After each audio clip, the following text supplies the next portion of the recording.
Քիչ առաջ Երևանում ձերբակալել են գործարար բարեգործ Սամվել Կարապետյանին։ Նշվում է, որ ներքին գործերի նախարարության հատուկ նշանակության ջոկատներն այս պահին գործողություններ են իրականացնում։ Հատուկ ջոկատայինները խուզարկություն են իրականացնում Սամվել Կարապետյանի տանը։ Նրանք քարշակել են գործարարին պատկանող ավտոմեքենան։ Հիշեցնենք, որ այսօր Կարապետյանն ասել էր՝ մի փոքրիկ խմբակ մոռանալով հայոց պատմությունը, հայ եկեղեցու հազարավոր տարիների պատմությունը, հարձակվել է հայ եկեղեցու վրա ու հայ ժողովրդի վրա։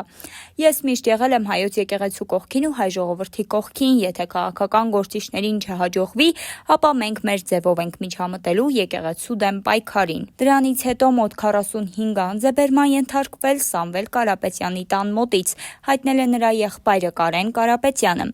Ըստ լուրերի գործարար բարերար Սամվել Կարապետյանի տան խուզարկությունն ու տան մոտ կատարված ձերբակալությունները կապված են զենքի անօրինական պահման հետ։